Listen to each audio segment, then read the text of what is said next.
To start. Okay, सो आप यहाँ पे अगर देखेंगे, मैंने स्टार्टिंग के लेक्चर्स में पढ़ाया था, आप यहाँ से देखो ट्यूमर 2 टाइप्स का है। ओके, पहले तो हम टाइप्स ऑफ सेल देख लेते हैं। Hypertrophy, hyperplasia, metaplasia, dysplasia and neoplasia. So these are the cells जिनकी ग्रोथ हो रही है। हाइपरट्रॉफी जिनका साइज बड़ा है, हाइपरप्लेशिया जिनका नंबर बड़ा है, मेटाप्लेशिया जो कि थोड़े अपने आप को बदल लेते हैं, यू नो चेंज कनेक्टिव से squamous cell, then you know divisions. Dysplasia shape is changed, cell का शेप बदल जाना।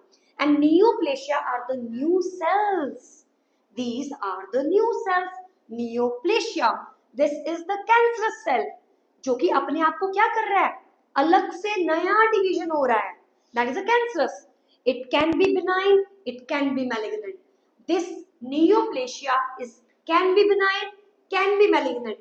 Now benign जो अपनी जगह से नहीं हिल रहा, for example fibroids, for example adenoma, you know such kind of thing, fistulas, sorry not fistula, fibroids, तो वो कैंसर है लेकिन neoplasia sorry but it's a benign जो कहीं नहीं जा रहा है। Then after we have malignant जो यहाँ से वहां गए सेल्स, यहाँ से वहां गए सेल्स, मेटास्टाइज किया जिन सेल्स ने। Okay, for example adeno carcinoma. Now tumour, ये जो नियोप्लेशिया है, मैंने इसको क्या नाम दिया अर्चना, रंजना, ट्यूमर बोला। So this neoplasia is tumour, new cells, tumour new cells. Now, this tumor can be of two types, benign or malignant. Now, this cancer term is very big, very big. It's a big term, जिसके अंदर बहुत classifications हैं. So, all these cells, now, the tumors will be divided into benign and malignant. Benign in situ, एक ही जगह रह रहे हैं, कहीं नहीं move कर रहे. Malignant दो types से, carcinoma and sarcoma. Carcinoma are those who are associated with epithelium and sarcoma are those who are associated with connective tissues. Okay, now metastasis can be through lymph of the connective tissues, sorry epithelium, and the sarcoma basically metastasized with the blood. Okay, तो यहाँ ध्यान रखना है कि आपका tumour benign और malignant है जो कि कैंसरस है. Okay, so this malignant is cancerous which is carcinoma and sarcoma and the same thing. तो meanwhile बोलने का मतलब क्या है, tumor is a neoplasia. Okay, it's a kind of cancer. It can be two types, benign and malignant. But benign are those tumors which are maybe harmful, may not be harmful, may be painful, may not be painful. They can bleed, they can obstruct. For example, like benign prostate hyperplasia. It's a kind of benign tumor. It's a kind of benign neoplasia जिसमें एक ही cell crazy होके अपने आप को क्या करता है, multiply and multiply. जबकि मैलिग्नेंट ये कैसे सेल्स हैं, अलग अलग प्रकार के, blood, lymph, different kind of cells. Okay, now let's move on to the review. So now review, all tumors are cancerous? No, all tumors are not cancerous. Okay, it doesn't mean that tumors are not cancer. They are, but whether they are cancerous? No, not all tumors are cancerous. Benign prostate hyperplasia and fibroids, adenomas, these are non-cancerous, but they are type of tumors. तो इसका मतलब इसका answer क्या है, that no, all tumors are not cancerous. All malignant tumors are cancerous. Okay, next. So now what is neoplasia? Neoplasm, sorry. So neoplasia and neoplasm, these are basically the cells which are very new cells. अगर हमारी body में पहले से होते तो जरूर ये किसी काम के होते, बट ये किसी काम के नहीं है, ये फालतू है, वरना भगवान हमें इन्हें देके भेजता ना साथ में, पर नहीं भेजा क्योंकि वो काम के नहीं है. Grows fast or slow?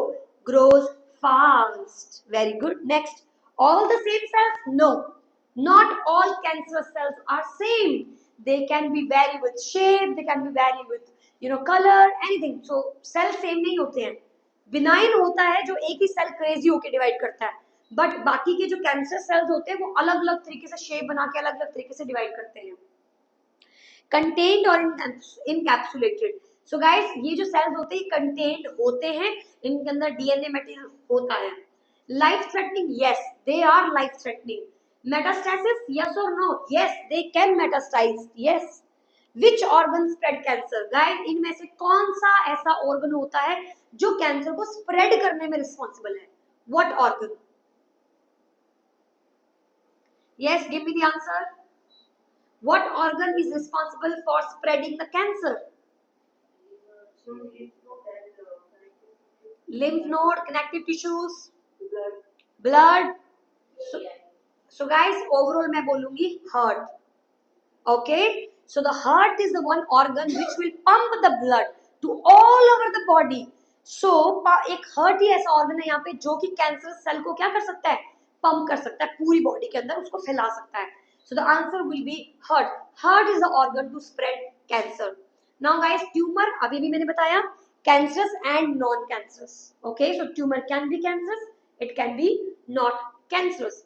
Benign types, example fibroids, lipomas, benign prostate hyperplasia, all these are benign types of tumors. Concerns क्या है हमारे? Concerns होते हैं bleeding, pain, obstruction. So these are the like bleeding, pain, obstruction, etc. Okay. OMA, what is OMA? It's a mass. What is emia in blood?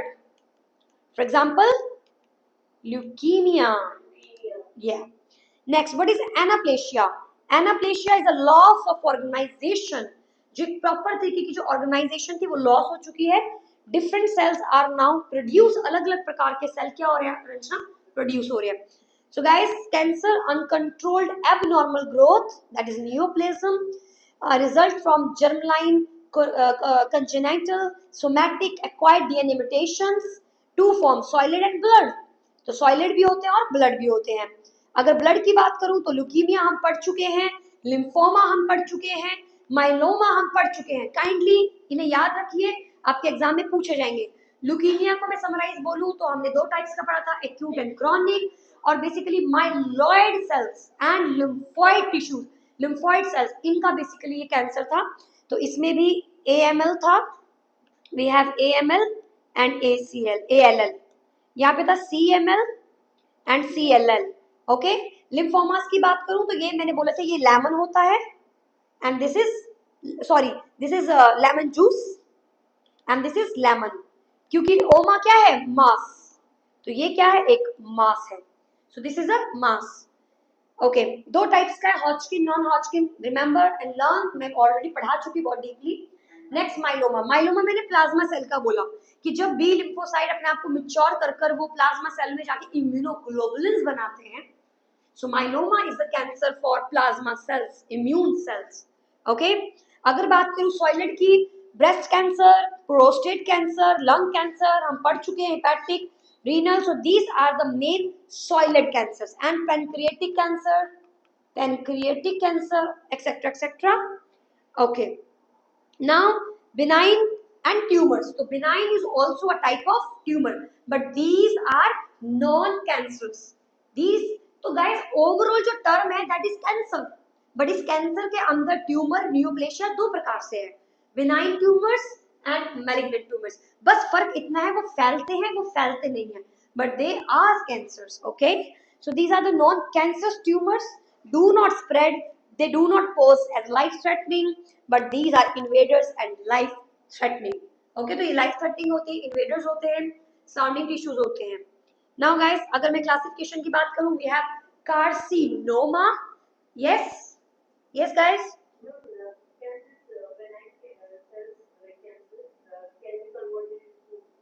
no, benign cells cannot be converted into cancer cells because वो benign है, इसीलिए उसको benign define किया गया है। अगर वो cancer हो जाएगा तो उसको benign नहीं बोलेंगे, तब हम उसे malignant ही बोलेंगे। benign hyperplasia of prostate जो होता है BPH, okay, benign prostate hyperplasia, that cannot be converted into the prostate cancer। अगर वो गया prostate cancer में तो उसको prostate cancer बोलेंगे, फिर उसको BPH नहीं बोलेंगे। So benign is benign, malignant is malignant. If the benign is converted into malignant, yes. Yeah.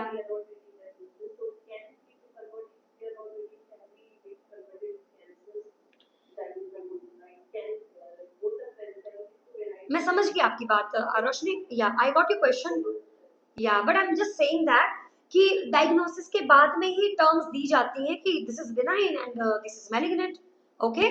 So if a normal cell, if a normal cell is not able to move और it just आपको microscopy के अंदर जब आपने पढ़ा, मैंने benign की microscopy examination करवाया, दिखाया आपको, तो अगर वो एग्जामिनेशन में डायग्नोस कर चुके हैं बिनाइन, तो that is a benign, no need to worry, okay। So once the cell is diagnosed benign, that cannot be converted into malignant, what I am aware of, okay। So जहां तक cancer पड़ा है उसके हिसाब से तो यही है, yeah, that is a diagnosis, yes, all right, yeah।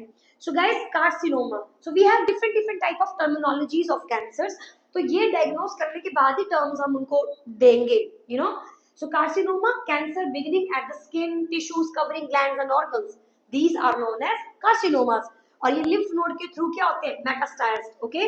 तो मैंने क्या बोला कि benign is benign, but your malignant, जो malignancy वाले cancers हैं, that can be carcinoma, that can be sarcoma। carcinoma वाले कौन से होंगे, जो कि हमारे skin के cells हैं, tissues हैं, epithelium में हैं, और sarcoma कौन से हैं, blood, okay। so जो for example like connective tissues, so these can be malignant but benign, normal benign will not malignant। Fibroids जो होते हैं वो एक जगह से दूसरी जगह पे नहीं जाते, वो जहां है वहीं पे है, और अगला कोई और भी आ सकता है, तो just like that. Now next lymphoma.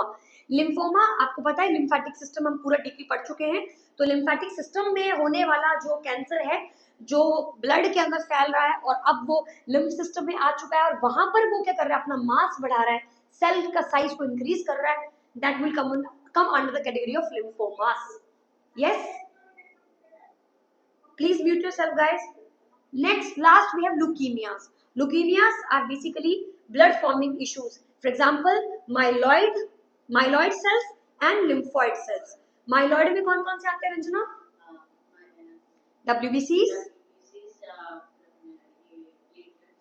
okay, what else, ऐसे कंफ्यूजन तो नहीं होना चाहिए आपको। So guys, आपके बताओ आराम से बताओ, कोई इशू नहीं,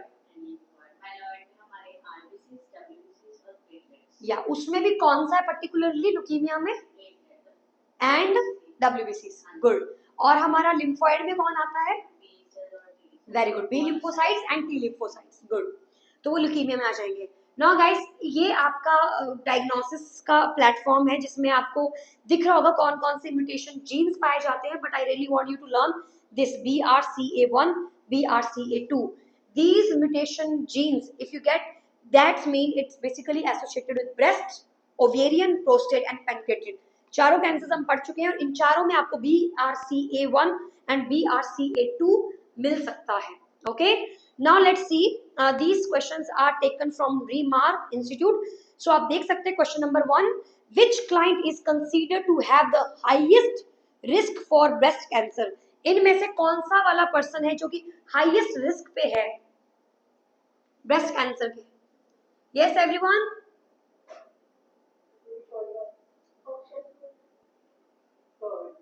third, very good, the correct answer is option number 3। अभी भी मैंने बताया BRC1, BRC2 breast cancer, okay. So the breast cancer के लिए कंसीडर किए जाना हाईएस्ट रिस्क कौन सा है, BRCA1/2 म्यूटेशन होना ही ब्रेस्ट कैंसर का मोस्ट इंपॉर्टेंट प्रॉब्लम है। Question number 2, how to stage cancer, very good, the answer will be tumor size, good। Next, question number 3, a female client with a history of Helicobacter pylori, H pylori infection continues to have fatigue, unintentional weight loss, bouts of diarrhea, constipation, which of the following screening test would be the nurse anticipate। guys, जब मैंने आपको stomach cancer, gastric cancer बताया था, उसमें मैंने diagnostic में क्या बोला, yes, colonoscopy, very good, the answer will be colonoscopy. मैंने क्लोनोस्कोपी, सिग्मोइडोस्कोपी बताए थे आपको कोरेक्टल कैंसर के अंदर भी, कि भाई उनमें हम लोग ये करते हैं, and these are the correct answers. Next, question number 4, a client diagnosed with breast cancer received chemotherapy, the nurse knows the cancer probably metastasized to the peritoneal cavity if the client develop what, इनमें से क्या चीज होने से peritoneal cancer जो का complication देखने को मिल सकता है, that this is the complication and now the cancer is metastasized to peritoneal layer यानी एब्डोमिनल की लेयर में आ चुका है। ascites, very good, the answer will be ascites क्योंकि ascites एक complication है, it's a complication, okay, so ascites will be the correct answer. Next, the nurse is monitoring a client receiving systemic chemotherapy. The nurse knows chemotherapy can also damage healthy cells. सच बात है, chemotherapy के complication बहुत सारे हैं. Which of the following findings should the nurse expect? Select all that apply. Chemotherapy की वजह से क्या क्या हो सकता है? Decrease liver enzymes, decrease hemoglobin, elevated platelet, elevated neutrophils, painless numbness on the fingertips या pruritus. Yes guys, what will be the answer?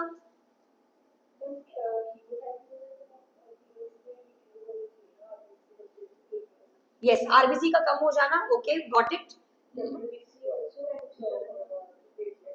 Platelets elevate हो जाते हैं,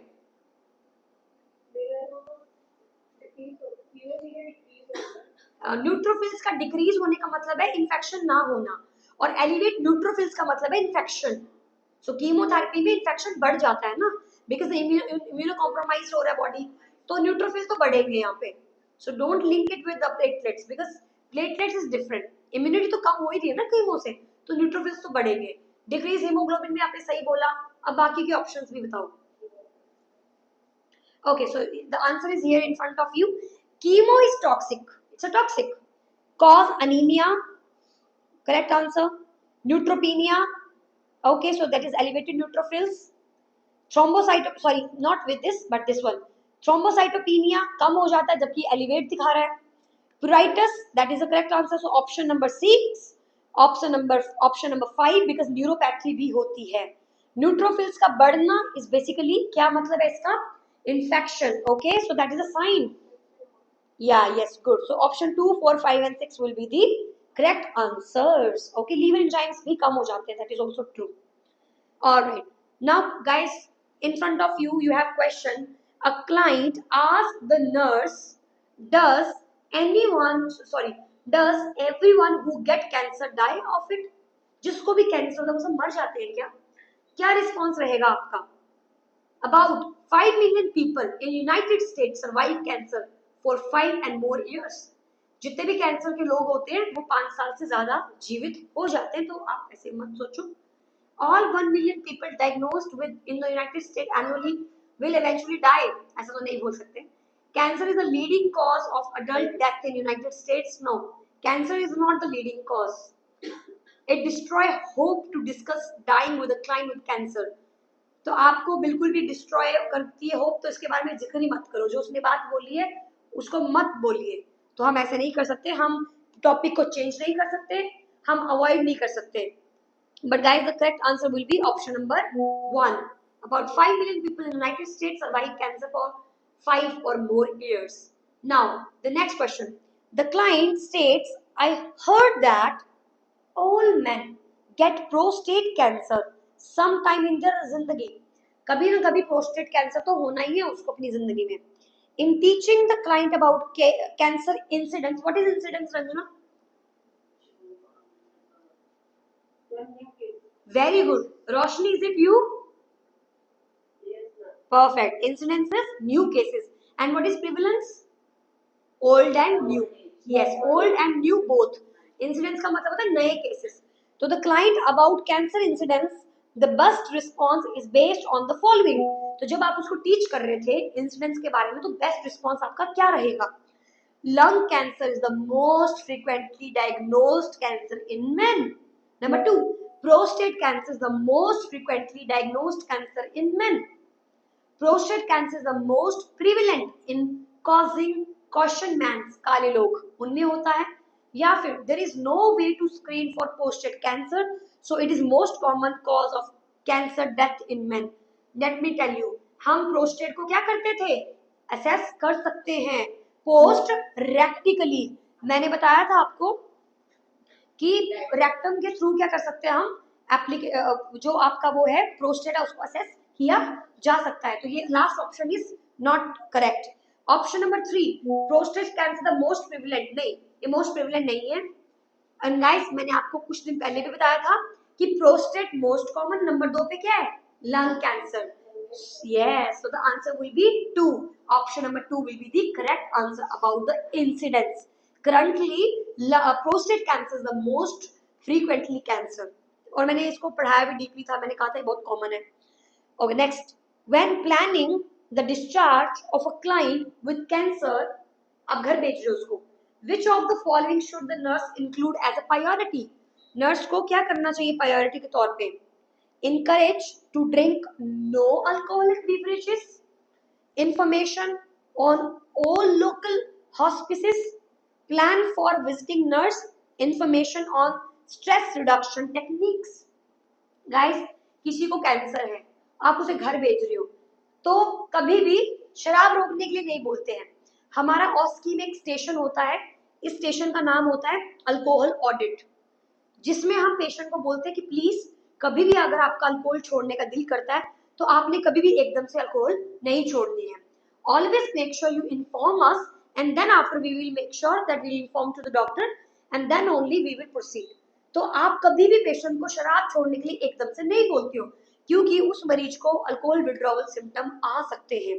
so you will not ask to stop the alcohol, आप नहीं बोलते कभी भी। तो ये ऑप्शन नंबर 1 गलत है, और मैं नहीं चाहती आप कभी किसी और क्वेश्चन में इसको सही करो। कभी भी इनकरेज नहीं करना उसको अल्कोहल नहीं पीने से, डॉक्टर बोलेगा जो बोलेगा। Information to all local hospital, अरे वो मर थोड़ी रहा है जो उसको तुम हॉस्पिटल केयर देने के लिए भेज दो। नर्स की विजिट तब जरूरी है जब कोई इमरजेंसी है। इस कैंसर जिसको आप घर डिस्चार्ज कर रहे हैं उसको हॉस्पिटल में आना है, डॉक्टर के से विजिट लेनी है, ना कि घर पे नर्सिंग को बुलाना है। Option number 4 is the correct answer. Information on stress reduction techniques, क्योंकि उस इंसान को काफी स्ट्रेस होगा अपने कैंसर को लेके, अपनी नॉर्मल जिंदगी को लेके, कैसे मैनेज करना है कैसे मैनेज नहीं करना है। So that's why.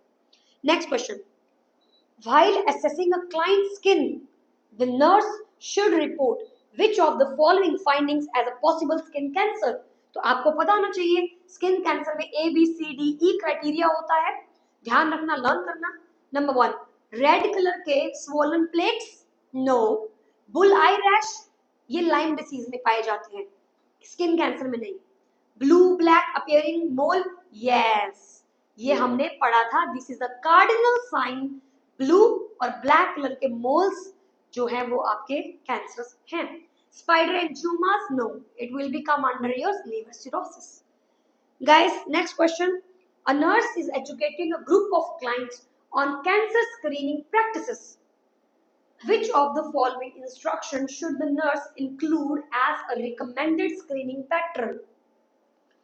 तो आपको तो पता है एनुअल पैप स्मीयर और पेल्विक एग्जामिनेशन शुड बिगिन, भाई 40 साल पे करना है पैप स्मीयर। मैंने सर्विक्स का जब कैंसर पढ़ाया आपको तो मैंने पैप स्मीयर की एज क्या बोली, बताओ बताओ, मैंने उसकी उम्र क्या बताई थी? चलो आई विल शो यू। आप यंग लड़कियों के लिए नहीं बोला हमने। Okay, let me show you prostate, testicular cancer, and then after testicular, bladder, breast, and here we have cervix.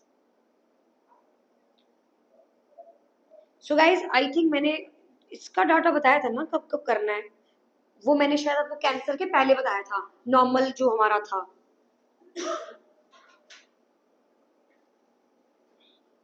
Okay, so let's see now.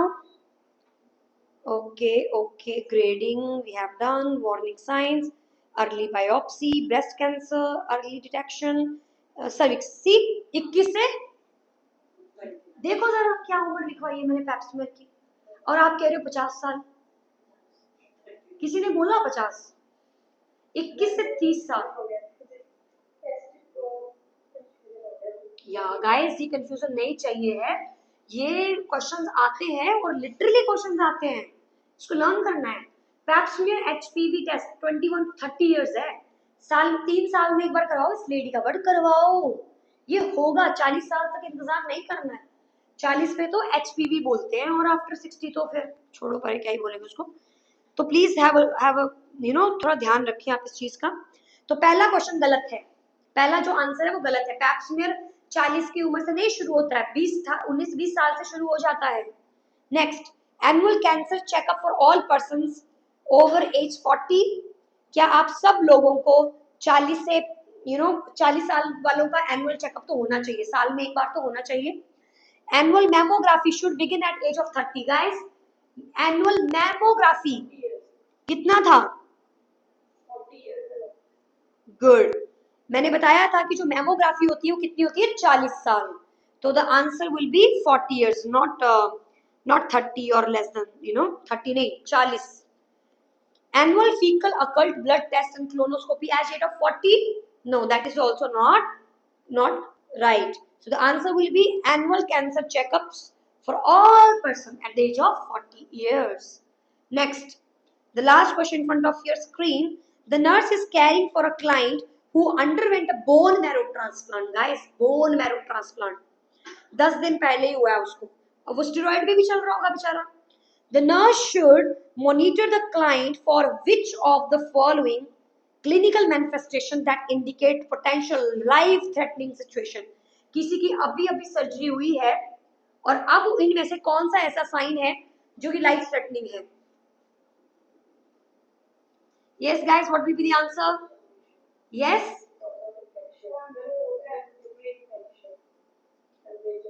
Very good. The answer will be mild temperature elevation. अरे mild while कुछ नहीं होता, temperature increase मतलब temperature increase. Perfect, guys, perfect. So आप लोग देख सकते हो कि